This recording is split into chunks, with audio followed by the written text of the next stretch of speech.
ਸਤਨਾਮ ਸ੍ਰੀ ਵਾਹਿਗੁਰੂ ਸਾਹਿਬ JIO. ਧਰ ਜਿਅਰੇ ਇੱਕ ਟੇਕ ਤੋਂ ਲਾਹੇ ਵੱਡਾਨੀ ਆਸ। ਨਾਨਕ ਨਾਮ ਧਿਆਈਐ ਕਾਰਜ ਆਵੈ ਰਾਸ।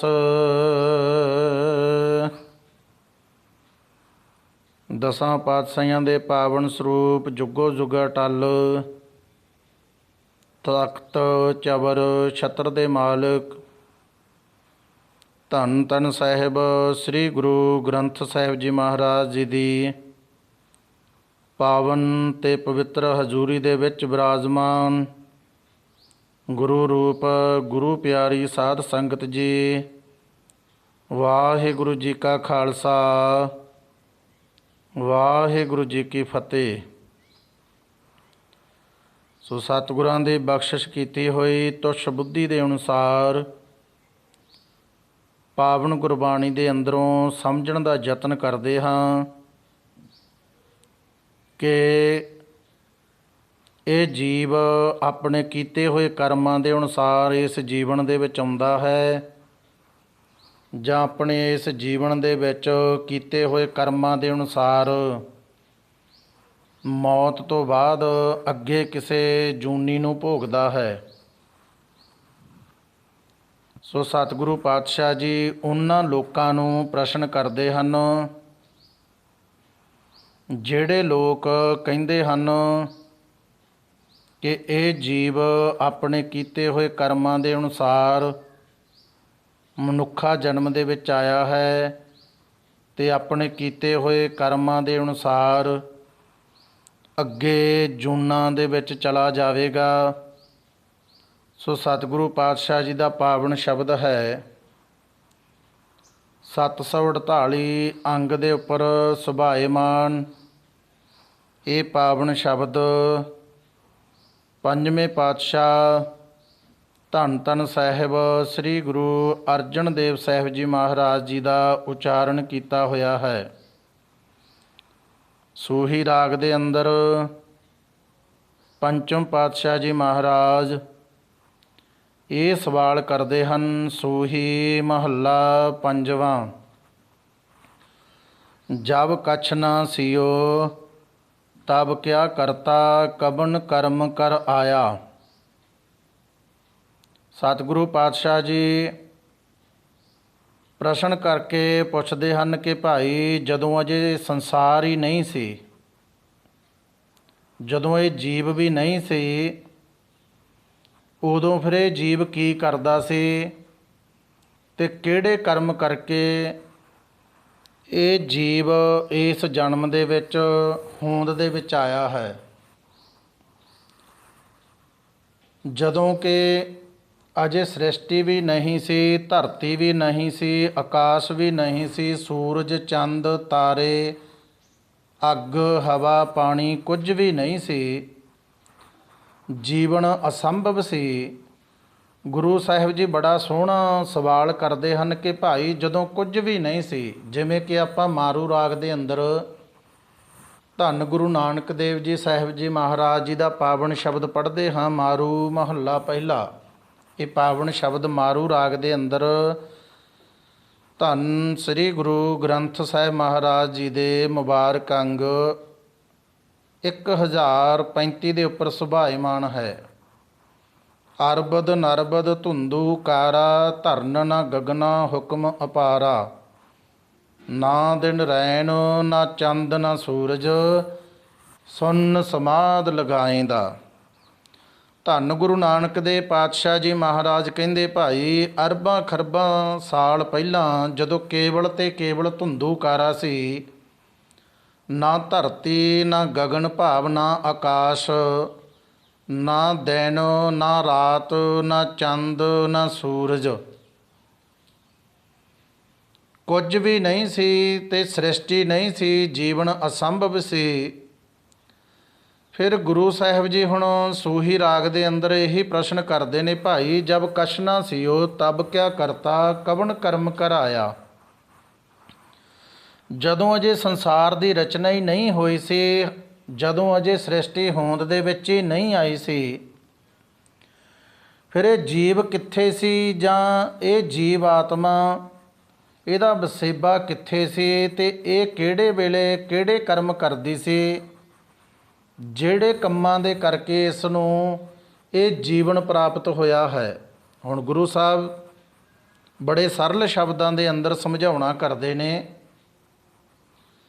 ਕਿ ਦੁਨੀਆ ਦਾ ਸਾਰਿਆਂ ਤੋਂ ਪਹਿਲਾ ਮਨੁੱਖ ਜਦੋਂ ਸ੍ਰਿਸ਼ਟੀ ਦੀ ਆਰੰਭਤਾ ਹੋਈ, ਦੁਨੀਆ ਦਾ ਸਭ ਤੋਂ ਪਹਿਲਾ ਮਨੁੱਖ ਜਦੋਂ ਜੀਵਨ ਅਸੰਭਵ ਸੀ, ਜੀਵ ਜੰਤੂ ਨਹੀਂ ਸੀ, ਮਨੁੱਖ ਵੀ ਨਹੀਂ ਸੀ, ਧਰਤੀ ਆਕਾਸ਼ ਚੰਦ ਸੂਰਜ ਤਾਰੇ ਕੁਝ ਵੀ ਨਹੀਂ ਸੀ, ਫਿਰ ਦੁਨੀਆ ਦਾ ਜਦੋਂ ਸਭ ਤੋਂ ਪਹਿਲਾ ਮਨੁੱਖ ਆਇਆ, ਉਸ ਨੇ ਕਿਹੜੇ ਵੇਲੇ ਚੰਗੇ ਕਰਮ ਕਰ ਲਏ ਕਿ ਪ੍ਰਮਾਤਮਾ ਨੂੰ ਉਸ ਨੂੰ ਮਨੁੱਖਾ ਜੀਵਨ ਦੇ ਦਿੱਤਾ, ਜਾਂ ਬਾਕੀ ਦੀਆਂ ਜੂਨਾਂ ਜਦੋਂ ਸ੍ਰਿਸ਼ਟੀ ਦੇ ਆਰੰਭਤਾ ਦੇ ਵਿੱਚ ਸ੍ਰਿਸ਼ਟੀ ਦੀ ਆਰੰਭਤਾ ਹੋਈ, ਉਹ ਜੂਨਾਂ ਪੈਦਾ ਹੋਈਆਂ, ਉਹਨਾਂ ਜੂਨਾਂ ਨੇ ਜਿਨ੍ਹਾਂ ਨੂੰ ਅਸੀਂ ਨਖਿੱਧ ਜੂਨਾਂ ਕਹਿੰਦੇ ਆ ਜਾਂ ਨੀਚ ਜੂਨਾਂ ਕਹਿੰਦੇ ਆ, ਉਹਨਾਂ ਜੂਨਾਂ ਨੇ ਉਹਨਾਂ ਜੀਵਾਂ ਨੇ ਕਿਹੜੇ ਵੇਲੇ ਬੁਰੇ ਕਰਮ ਕਰ ਲਏ ਕਿ ਉਹ ਕੁੱਤੇ ਸੱਪ ਕਾਂ ਬਿੱਲੇ ਪਸ਼ੂ ਜੀਵ ਜੰਤੂ ਬਣ ਗਏ। ਕਿਉਂਕਿ ਪਹਿਲਾਂ ਤਾਂ ਕੋਈ ਜੀਵਨ ਹੀ ਨਹੀਂ ਸੀ, ਨਾ ਕੋਈ ਸ੍ਰਿਸ਼ਟੀ ਸੀ, ਕੁਝ ਵੀ ਨਹੀਂ ਸੀ। ਗੁਰੂ ਸਾਹਿਬ ਕਹਿੰਦੇ ਭਾਈ ਦੱਸੋ ਫਿਰ ਜਬ ਕਛ ਨਾ ਸੀਓ ਤਬ ਕਿਆ ਕਰਤਾ ਕਬਨ ਕਰਮ ਕਰਾਇਆ। ਜਦੋਂ ਕੋਈ ਰਚਨਾ ਹੀ ਨਹੀਂ ਸੀ ਉਦੋਂ ਇਹ ਪ੍ਰਾਣੀ ਕੀ ਕਰਦਾ ਸੀ ਅਤੇ ਕਿੰਨਾ ਕਰਮਾਂ ਕਰਕੇ ਉਹਦਾ ਜਨਮ ਹੋਇਆ। ਆਪਣਾ ਖੇਲ ਆਪ ਕਰ ਦੇਖੈ ਠਾਕੁਰ ਰਚਨ ਰਚਾਇਆ। ਅਸਲ ਗੱਲ ਇਹ ਹੈ ਕਿ ਪ੍ਰਮਾਤਮਾ ਨੇ ਆਪ ਹੀ ਜਗਤ ਰਚਨਾ ਰਚੀ ਹੈ। ਉਹ ਆਪ ਹੀ ਆਪਣਾ ਇਹ ਜਗਤ ਤਮਾਸ਼ਾ ਰਚ ਕੇ ਆਪ ਹੀ ਇਸ ਤਮਾਸ਼ੇ ਨੂੰ ਵੇਖ ਰਿਹਾ ਹੈ। ਇਹ ਸਾਰੇ ਜੀਵ ਮਨੁੱਖ ਵੀ ਉਸ ਪ੍ਰਮਾਤਮਾ ਦੇ ਰਚੇ ਹੋਏ ਜੀਵ ਹਨ। ਕੋਈ ਵੀ ਜੀਵ ਆਪਣੇ ਕੀਤੇ ਹੋਏ ਕਰਮਾਂ ਅਨੁਸਾਰ ਕਿਸੇ ਜੂਨ ਦੇ ਵਿੱਚ ਨਹੀਂ ਜਾਂਦਾ। ਨਾ ਹੀ ਅਸੀਂ ਪਿਛਲੇ ਜਨਮ ਦੇ ਵਿੱਚੋਂ ਆਏ ਹਾਂ ਅਤੇ ਨਾ ਹੀ ਅਸੀਂ ਅੱਗੇ ਕਿਸੇ ਜਨਮ ਦੇ ਵਿੱਚ ਜਾਣਾ ਹੈ। ਹੁਣ ਗੁਰੂ ਸਾਹਿਬ ਜੀ ਸ੍ਰੀ ਰਾਗ ਮਹੱਲਾ ਪਹਿਲਾ ਇਸ ਪਾਵਨ ਸ਼ਬਦ ਦੇ ਦੁਆਰਾ ਸਾਨੂੰ ਸਮਝਾਉਣਾ ਕਰਦੇ ਨੇ ਕਿ ਭਾਈ ਸ੍ਰਿਸ਼ਟੀ ਦੀ ਰਚਨਾ ਕਿਵੇਂ ਹੋਈ ਅਤੇ ਕਿਵੇਂ ਇਹ ਜੀਵ ਜੰਤੂ ਹੋਂਦ ਦੇ ਵਿੱਚ ਆਏ। ਇਹ ਪਾਵਨ ਸ਼ਬਦ ਸ੍ਰੀ ਰਾਗ ਦੇ ਅੰਦਰ ਪਹਿਲੇ ਪਾਤਸ਼ਾਹ ਜੀ ਦਾ ਉਚਾਰਨ ਕੀਤਾ ਹੋਇਆ ਧੰਨ ਸਾਹਿਬ ਸ੍ਰੀ ਗੁਰੂ ਗ੍ਰੰਥ ਸਾਹਿਬ ਮਹਾਰਾਜ ਜੀ ਦੇ ਮੁਬਾਰਕ ਅੰਗ 19 ਦੇ ਉੱਪਰ ਸੁਭਾਏਮਾਨ ਹੈ। ਸਾਚੇ ਤੇ ਪਵਨੈ ਭਇਆ ਪਵਨੈ ਤੇ ਜਲ ਹੋਏ ਜਲ ਤੇ ਤ੍ਰਿਭਵਨ ਸਾਜਿਆ ਘਟ ਘਟ ਜੋਤ ਸਮੋਏ ਨਿਰਮਲ ਮੈਲਾ ਨਾ ਥੀਐ ਸ਼ਬਦ ਰਤੇ ਪਤ ਹੋਏ। ਹੁਣ ਇਸ ਪਾਵਨ ਸ਼ਬਦ ਦੇ ਦੁਆਰਾ ਧੰਨ ਗੁਰੂ ਨਾਨਕ ਦੇਵ ਸਾਹਿਬ ਪਾਤਸ਼ਾਹ ਜੀ ਮਹਾਰਾਜ ਸਮਝਾਉਣਾ ਕਰਦੇ ਹਨ ਕਿ ਹੇ ਭਾਈ ਸਾਚੇ ਤੇ ਪਵਨੈ ਭਇਆ ਪਵਨੈ ਤੇ ਜਲ ਹੋਏ ਕਿ ਸਭ ਤੋਂ ਪਹਿਲਾਂ ਉਸ ਸਾਚੇ ਪ੍ਰਮਾਤਮਾ ਤੋਂ ਪਵਨ ਬਣੀ ਭਾਵ ਹਵਾ ਬਣੀ ਗੈਸਾਂ ਬਣੀਆਂ। ਪਵਨੈ ਤੇ ਜਲ ਹੋਏ ਗੈਸਾਂ ਤੋਂ ਹਵਾ ਤੋਂ ਪਾਣੀ ਬਣਿਆ। ਅਸੀਂ ਸਾਇੰਸ ਦੇ ਅੰਦਰ ਵੀ ਪਾਣੀ ਦਾ ਫਾਰਮੂਲਾ ਪੜ੍ਹਦੇ ਹਾਂ H2O ਭਾਵ ਹਾਈਡਰੋਜਨ ਦੇ 2 ਅਣੂ ਆਕਸੀਜਨ ਦਾ 1 ਅਣੂ ਮਿਲ ਕੇ ਪਾਣੀ ਬਣਾ ਦਿੰਦੇ ਹਨ।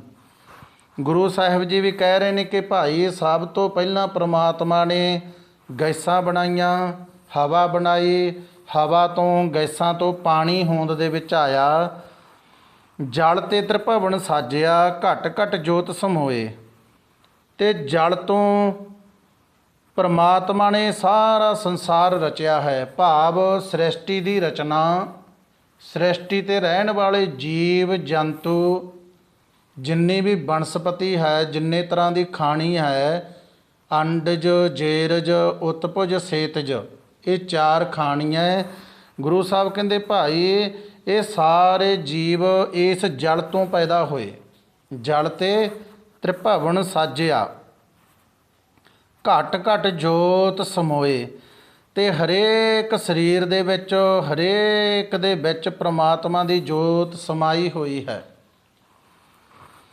ਨਿਰਮਲ ਮੈਲਾ ਨਾ ਥੀਐ, ਸ਼ਬਦ ਰਤੇ ਪਤ ਹੋਏ।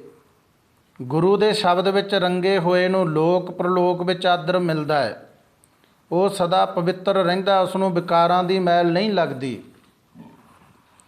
ਜੋ ਉਸ ਪ੍ਰਮਾਤਮਾ ਦੇ ਨਾਲ ਜੁੜਿਆ ਹੋਇਆ ਹੈ, ਜੋ ਗੁਰੂ ਦੇ ਦਿੱਤੇ ਹੋਏ ਸ਼ਬਦ ਗਿਆਨ ਦੇ ਦੁਆਰਾ ਸੋਝੀ ਪ੍ਰਾਪਤ ਕਰ ਲੈਂਦਾ ਹੈ, ਉਹ ਜੀਵ ਨੂੰ ਫਿਰ ਵਿਕਾਰਾਂ ਦੀ ਮੈਲ ਨਹੀਂ ਲੱਗਦੀ। ਇਹ ਵਿਕਾਰ ਹੀ ਸਾਡੇ ਜੀਵ ਦੇ ਅੰਦਰ ਆਤਮਿਕ ਤੌਰ 'ਤੇ ਜੂਨਾਂ ਭੋਗਣ ਦਾ ਕਾਰਨ ਬਣਦੇ ਹਨ। ਜਿਹੋ ਜਿਹੇ ਔਗਣ ਮਨੁੱਖ ਦੇ ਅੰਦਰ ਹਨ, ਉਹੋ ਜਿਹੀ ਜੂਨ ਭੋਗ ਰਿਹਾ ਹੈ। ਗੁਰੂ ਸਾਹਿਬ ਜੀ ਪਾਵਨ ਗੁਰਬਾਣੀ ਦੇ ਅੰਦਰ ਬਾਰ-ਬਾਰ ਸਮਝਾ ਰਹੇ ਹਨ। ਇਸ ਕਰਕੇ ਪਾਵਨ ਗੁਰਬਾਣੀ ਦੇ ਅੰਦਰੋਂ ਅਸੀਂ ਸਮਝਣ ਦਾ ਯਤਨ ਕਰਨਾ ਹੈ ਕਿ ਗੁਰੂ ਸਾਹਿਬ ਜੀ ਸਾਨੂੰ ਕੀ ਸਮਝਾਉਣਾ ਚਾਹੁੰਦੇ ਹਨ। ਹੁਣ ਸਾਚੇ ਤੇ ਪਵਣੈ ਭਿਆ, ਪਵਣੈ ਤੇ ਜਲ ਹੋਏ। ਪਾਵਨ ਗੁਰਬਾਣੀ ਦੇ ਅੰਦਰੋਂ ਗੁਰੂ ਸਾਹਿਬ ਜੀ ਨੇ ਸਿੱਧ ਕਰ ਦਿੱਤਾ ਕਿ ਪ੍ਰਮਾਤਮਾ ਨੇ ਗੈਸਾਂ ਬਣਾਈਆਂ, ਗੈਸਾਂ ਤੋਂ ਜਲ ਬਣਿਆ ਤੇ ਜਲ ਤੋਂ ਤਿੰਨੇ ਭਵਨ, ਧਰਤੀ, ਹਵਾ ਤੇ ਪਾਣੀ ਦੇ ਜੀਵ ਪੈਦਾ ਹੋਏ। ਇਸ ਕਰਕੇ ਇੱਥੇ ਕੋਈ ਵਿਚਾਰ ਨਹੀਂ ਆਇਆ ਕਿ ਇਹ ਸ੍ਰਿਸ਼ਟੀ ਕਰਮਾਂ ਦੇ ਅਨੁਸਾਰ ਬਣੀ, ਜੀਵਾਂ ਦੇ ਕੀਤੇ ਹੋਏ ਕਰਮਾਂ ਦੇ ਅਨੁਸਾਰ ਜੀਵ ਪੈਦਾ ਹੋਏ। ਗੁਰੂ ਸਾਹਿਬ ਜੀ ਨੇ ਸ੍ਰਿਸ਼ਟੀ ਪੈਦਾ ਦਾ ਸਿਧਾਂਤ ਦੱਸਿਆ ਹੈ ਕਿ ਭਾਈ ਸਭ ਤੋਂ ਪਹਿਲਾਂ ਗੈਸਾਂ ਬਣੀਆਂ, ਹਵਾ ਬਣੀ, ਹਵਾ ਤੋਂ ਪਾਣੀ ਬਣਿਆ, ਪਾਣੀ ਤੋਂ ਜੀਵ ਜੰਤੂ ਬਣੇ ਤੇ ਸਾਰਿਆਂ ਦੇ ਅੰਦਰ ਚੇਤਨ ਸੱਤਾ ਪ੍ਰਮਾਤਮਾ ਮੌਜੂਦ ਹੈ, ਜਿਸ ਨੂੰ ਅਸੀਂ ਆਤਮਾ ਕਹਿੰਦੇ ਹਾਂ। ਸੋ ਪਾਵਨ ਬਾਣੀ ਦੇ ਅੰਦਰ ਬਾਰ-ਬਾਰ ਸਤਿਗੁਰੂ ਪਾਤਸ਼ਾਹ ਜੀ ਸਾਨੂੰ ਸਮਝਾਉਣਾ ਕਰਦੇ ਨੇ ਕਿ ਭਾਈ ਇਹ ਜੀਵ ਕੀਤੇ ਹੋਏ ਕਰਮਾਂ ਦੇ ਅਨੁਸਾਰ ਨਹੀਂ ਆਉਂਦਾ। ਆਪਣਾ ਖੇਲ ਆਪ ਕਰ ਦੇਖੈ, ਠਾਕੁਰ ਰਚਨ ਰਚਾਇਆ। ਉਹ ਪ੍ਰਮਾਤਮਾ ਆਪਣਾ ਰਚਿਆ ਹੋਇਆ ਖੇਲ, ਇਹ ਜਗਤ ਤਮਾਸ਼ਾ ਆਪ ਦੇਖ ਰਿਹਾ ਹੈ ਤੇ ਇਹ ਸਾਰੇ ਜੀਵ ਉਸ ਦੇ ਦੁਆਰਾ ਪੈਦਾ ਕੀਤੇ ਹੋਏ ਹਨ। ਕੋਈ ਜੀਵ ਆਪਣੇ ਕੀਤੇ ਹੋਏ ਕਰਮਾਂ ਦੇ ਅਨੁਸਾਰ ਕਿਸੇ ਜੀਵਨ ਦੇ ਵਿੱਚ ਜਾਂ ਕਿਸੇ ਜੂਨ ਦੇ ਵਿੱਚ ਨਹੀਂ ਆਉਂਦਾ।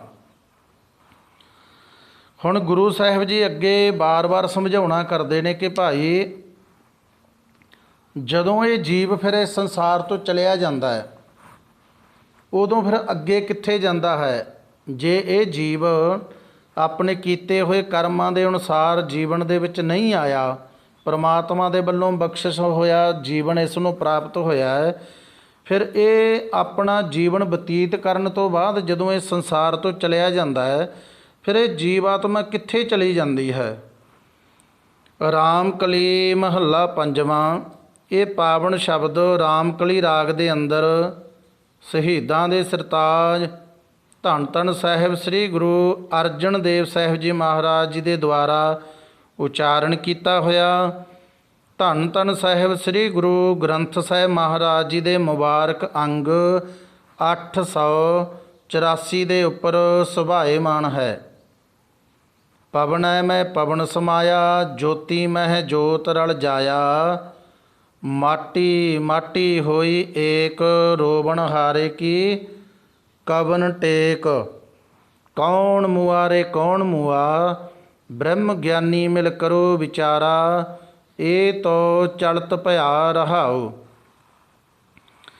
ਇਸ ਪਾਵਨ ਸ਼ਬਦ ਦੇ ਅੰਦਰ ਧੰਨ ਸਾਹਿਬ ਸ੍ਰੀ ਗੁਰੂ ਅਰਜਨ ਦੇਵ ਸਾਹਿਬ ਜੀ ਮਹਾਰਾਜ ਉਹਨਾਂ ਮਨੁੱਖਾਂ ਨੂੰ ਸਮਝਾਉਣ ਦਾ ਯਤਨ ਕਰਦੇ ਹਨ ਜੋ ਮਨੁੱਖ ਕਹਿੰਦੇ ਹਨ ਕਿ ਜਦੋਂ ਜੀਵ ਇਹ ਸੰਸਾਰ ਤੋਂ ਚਲਿਆ ਜਾਂਦਾ ਹੈ ਤੇ ਉਸ ਜੀਵ ਆਤਮਾ ਨੂੰ ਆਪਣੇ ਕੀਤੇ ਹੋਏ ਕਰਮਾਂ ਦੇ ਅਨੁਸਾਰ ਅੱਗੇ ਜੂਨਾਂ ਦੇ ਵਿੱਚ ਜਾਂ ਨਰਕ ਸੁਰਗ ਦੇ ਵਿੱਚ ਜਾਣਾ ਪੈਂਦਾ ਹੈ। ਹੁਣ ਪੰਚਮ ਪਾਤਸ਼ਾਹ ਜੀ ਉਹਨਾਂ ਲੋਕਾਂ ਨੂੰ ਇਸ ਪਾਵਨ ਸ਼ਬਦ ਦੇ ਦੁਆਰਾ ਸਮਝਾਉਂਦੇ ਹਨ ਕਿ ਭਾਈ ਇਹ ਜੀਵ ਆਤਮਾ ਨਾ ਤਾਂ ਪਿਛਲੇ ਜਨਮਾਂ ਦੇ ਵਿੱਚੋਂ ਆਈ ਹੈ, ਨਾ ਹੀ ਇਹਨੇ ਅੱਗੇ ਕਿਸੇ ਜਨਮ ਦੇ ਵਿੱਚ ਜਾਣਾ ਹੈ। ਅਸਲ ਦੇ ਵਿੱਚ ਇਹ ਕਹਾਣੀ ਹੈ ਜਦੋਂ ਕੋਈ ਜੀਵ ਚੜ੍ਹਾਈ ਕਰ ਜਾਂਦਾ ਹੈ, ਪਵਨੈ ਮੈਂ ਪਵਨ ਸਮਾਇਆ। ਇਸ ਦੀ ਸਾਹ ਰੂਪੀ ਹਵਾ ਇਸ ਨੂੰ ਇਸ ਕੁਦਰਤ ਦੇ ਅੰਦਰੋਂ ਪ੍ਰਾਪਤ ਹੋਈ ਅਤੇ ਜਦੋਂ ਇਹ ਸਰੀਰ ਚਲਿਆ ਜਾਂਦਾ ਹੈ, ਉਹ ਸਾਹ ਇਸ ਦੇ, ਇਹ ਹਵਾ, ਇਹ ਪਵਨ ਇਸੇ ਕੁਦਰਤੀ ਹਵਾ ਦੇ ਵਿੱਚ ਸਮਾ ਜਾਂਦੀ ਹੈ, ਚਲੀ ਜਾਂਦੀ ਹੈ। ਜੋਤੀ ਮੈਂ ਜੋਤ ਰਲ ਜਾਇਆ, ਇਸ ਦੀ ਜੋ ਜੀਵ ਆਤਮਾ ਹੈ, ਭਾਵ ਜੀਵਨ ਸੱਤਾ ਹੈ, ਜੋ ਚੇਤਨ ਸੱਤਾ ਹੈ, ਉਹ ਵੀ ਇਸ ਸਰੀਰ ਦੇ ਚਲੇ ਜਾਣ ਤੋਂ ਬਾਅਦ ਪਰਮਾਤਮਾ ਦੀ ਜੀਵਨ ਸੱਤਾ ਦੇ ਵਿੱਚ ਹੀ ਸਮਾ ਜਾਂਦੀ ਹੈ। ਭਾਵ ਜਿੱਥੋਂ ਇਹ ਪ੍ਰਾਪਤ ਹੋਈ ਹੈ, ਇਹ ਜੀਵਨ ਸੱਤਾ, ਜੀਵ ਆਤਮਾ ਉਸੇ ਪ੍ਰਮਾਤਮਾ ਦੇ ਵਿੱਚ ਸਮਾ ਜਾਂਦੀ ਹੈ। ਮਾਟੀ ਮਾਟੀ ਹੋਈ ਏਕ, ਤੇ ਜੋ ਮਿੱਟੀ ਹੈ, ਸਰੀਰ ਮਿੱਟੀ ਦਾ ਪੁਤਲਾ ਹੈ, ਇਹ ਮਿੱਟੀ ਵੀ ਭਾਵੇਂ ਕੋਈ ਸੰਸਕਾਰ ਕਰ ਦੇਵੇ ਜਾਂ ਕੋਈ ਦਬਾ ਦੇਵੇ ਮਿੱਟੀ ਦੇ ਵਿੱਚ, ਜਾਂ ਫਿਰ ਜਲ ਪ੍ਰਵਾਹ ਕਰ ਦੇਵੇ, ਇਹ ਸਰੀਰ ਦਾ ਅੰਤ ਇੱਕ ਦਿਨ ਮਿੱਟੀ ਹੁੰਦਾ ਹੈ। ਗੁਰੂ ਸਾਹਿਬ ਕਹਿੰਦੇ ਭਾਈ ਇਹ ਮਿੱਟੀ ਮਿੱਟੀ ਦੇ ਵਿੱਚ ਸਮਾ ਜਾਂਦੀ ਹੈ, ਭਾਵ ਇਹ ਜੀਵਾਤਮਾ ਅੱਗੇ ਫਿਰ ਕਿਸੇ ਜਨਮ ਦੇ ਵਿੱਚ ਨਹੀਂ ਜਾਂਦੀ। ਸੋ ਵਾਰ-ਵਾਰ ਗੁਰੂ ਸਾਹਿਬ ਜੀ ਪਾਵਨ ਗੁਰਬਾਣੀ ਦੇ ਅੰਦਰ ਸਾਨੂੰ ਸਮਝਾਉਣ ਦਾ ਯਤਨ ਕਰਦੇ ਹਨ ਕਿ ਹੇ ਭਾਈ, ਆਪਣੇ ਇਸ ਜੀਵਨ ਨੂੰ ਸੋਹਣਾ ਅਤੇ ਸੁਚੱਜਾ ਬਣਾ। ਆਪਣੇ ਇਸ ਜੀਵਨ ਦੇ ਵਿੱਚ ਸੁੱਖ ਅਤੇ ਸ਼ਾਂਤੀ ਨੂੰ ਲੈ ਕੇ ਆ। ਤੇਰੇ ਕੀਤੇ ਹੋਏ ਕੰਮ ਹੀ ਆਤਮਿਕ ਤੌਰ 'ਤੇ ਤੇਰੇ ਜੂਨਾ ਭੋਗਣ ਦਾ ਹੀਲਾ ਬਣਦੇ ਹਨ। ਜੇ ਕੋਈ ਲਾਲਚੀ ਸੁਭਾਅ ਦੇ ਵਿੱਚ ਹੈ ਤੇ ਗੁਰੂ ਸਾਹਿਬ ਜੀ ਕਹਿ ਰਹੇ ਨੇ ਕਿ ਭਾਈ ਉਹ ਮੰਨ ਲਵੋ ਕਿ ਕੁੱਤੇ ਦੀ ਜੂਨ ਵਿੱਚ ਹੈ। ਜਿਹੋ ਜਿਹੇ ਕੋਈ ਕੰਮ ਕਰ ਰਿਹਾ ਹੈ, ਉਹੋ ਜਿਹਾ ਉਹਦਾ ਜੀਵਨ ਹੈ।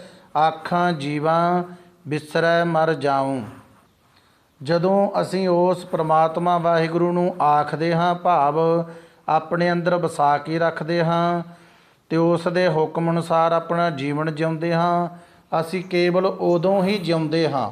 ਬਿਸਰੈ ਮਰ ਜਾਊਂ, ਜਦੋਂ ਸਾਨੂੰ ਰੱਬੀ ਗੁਣ ਵਿਸਰ ਜਾਂਦੇ ਹਨ, ਉਦੋਂ ਇਹ ਜੀਵ, ਇਹ ਮਨੁੱਖ ਮਰਿਆ ਹੋਇਆ ਹੈ। ਰੱਬੀ ਗੁਣਾਂ ਦੇ ਨਾਲੋਂ ਟੁੱਟਿਆ ਹੋਇਆ ਹਰ ਇੱਕ ਮਨੁੱਖ ਮਰਿਆ ਹੋਇਆ ਹੈ। ਇਹ ਮਤਾਂ ਸਾਨੂੰ ਭੁਲੇਖਾ ਹੈ ਕਿ ਅਸੀਂ ਜਿਉਂਦੇ ਹਾਂ। ਗੁਰੂ ਸਾਹਿਬ ਕਹਿੰਦੇ ਭਾਈ ਤੁਸੀਂ ਇਸੇ ਜਨਮ ਦੇ ਵਿੱਚ ਹੀ ਜੂਨਾ ਭੋਗ ਰਹੇ ਹੋ। ਤੂੰ ਬਿਸਰੈ ਤਾਂ ਸਭ ਕੋ ਲਾਗੂ, ਚੀਤ ਆਵੈ ਤਾਂ ਸੇਵਾ। ਤੁਧ ਚਿਤ ਆਏ ਮਹਾ ਆਨੰਦਾ, ਜਿਸ ਵਿਸਰੈ ਸੋ ਮਰ ਜਾਏ। ਵੱਖੋ ਵੱਖ ਸ਼ਬਦਾਂ ਦੇ ਰਾਹੀਂ ਗੁਰੂ ਸਾਹਿਬ ਜੀ ਸਾਨੂੰ ਵਾਰ-ਵਾਰ ਸਮਝਾਉਣ ਦਾ ਯਤਨ ਕਰਦੇ ਹਨ ਕਿ ਹੇ ਵਾਹਿਗੁਰੂ ਜੀ, ਜਦੋਂ ਤੂੰ ਮੈਨੂੰ ਚਿੱਤ ਆਉਂਦਾ ਹੈ, ਉਦੋਂ ਮੈਂ ਮਹਾ ਆਨੰਦ ਦੇ ਵਿੱਚ ਚਲਿਆ ਜਾਂਦਾ ਹਾਂ, ਅਤੇ ਜਦੋਂ ਤੂੰ ਮੈਨੂੰ ਵਿਸਰ ਜਾਂਦਾ ਹੈ, ਉਦੋਂ ਮੈਂ ਮਰ ਜਾਂਦਾ ਹਾਂ। ਮੇਰਾ ਮਨ ਉਦੋਂ ਵਿਸ਼ੇ ਵਿਕਾਰਾਂ ਦੇ ਵਿੱਚ ਮਰ ਜਾਂਦਾ ਹੈ। ਮੇਰੀ ਇਹ ਆਤਮਾ ਵਿਸ਼ੇ ਵਿਕਾਰਾਂ ਨੂੰ ਭੋਗਣ ਦੇ ਵਿੱਚ ਖਚਿਤ ਹੋ ਜਾਂਦੀ ਹੈ। ਹੁਣ ਵਾਰ-ਵਾਰ ਪਾਵਨ ਗੁਰਬਾਣੀ ਦੇ ਅੰਦਰ ਗੁਰੂ ਸਾਹਿਬ ਜੀ ਸਾਨੂੰ ਸਮਝਾਉਂਦੇ ਹਨ। ਸੋ ਸਤਿਗੁਰਾਂ ਦੀ ਪਾਵਨ ਗੁਰਬਾਣੀ ਦੇ ਅੰਦਰੋਂ ਅਸੀਂ ਸਮਝਣ ਦਾ ਯਤਨ ਕਰੀਏ ਕਿ ਇਹ ਜੀਵ ਆਤਮਾ ਨਾ ਤਾਂ ਕਿਸੇ ਜਨਮ ਦੇ ਵਿੱਚੋਂ ਆਈ ਹੈ ਅਤੇ ਨਾ ਹੀ ਇਸ ਨੇ ਮੌਤ ਤੋਂ ਬਾਅਦ ਕਿਸੇ ਜਨਮ ਦੇ ਵਿੱਚ ਜਾਣਾ ਹੈ। ਜੋ ਕੁਝ ਵੀ ਹੈ ਇਸ ਜੀਵਨ ਦੇ ਵਿੱਚ ਹੈ। ਇਸ ਕਰਕੇ ਸਤਿਗੁਰਾਂ ਦੀ ਪਾਵਨ ਗੁਰਬਾਣੀ ਦੇ ਨਾਲ ਜੁੜ ਕੇ, ਸਤਿਗੁਰਾਂ ਤੋਂ ਗਿਆਨ ਪ੍ਰਾਪਤ ਕਰਕੇ ਆਪਣੇ ਇਸ ਜੀਵਨ ਨੂੰ ਸੋਹਣਾ ਅਤੇ ਸੁਚੱਜਾ ਬਣਾ ਲਈਏ। ਸੋ ਇੱਥੋਂ ਤੱਕ ਆਪਾਂ ਪਾਵਨ ਬਾਣੀ ਦੀ ਵਿਚਾਰ ਕੀਤੀ ਹੈ। ਹੋਈਆਂ ਭੁੱਲਾਂ ਦੀ ਖਿਮਾ ਕਰਨੀ ਸਤਿਗੁਰੂ ਪਾਤਸ਼ਾਹ ਜੀ ਬਖਸ਼ਣਯੋਗ ਹਨ। ਵਾਹਿਗੁਰੂ ਜੀ ਕਾ ਖਾਲਸਾ, ਵਾਹਿਗੁਰੂ ਜੀ ਕੀ ਫਤਿਹ।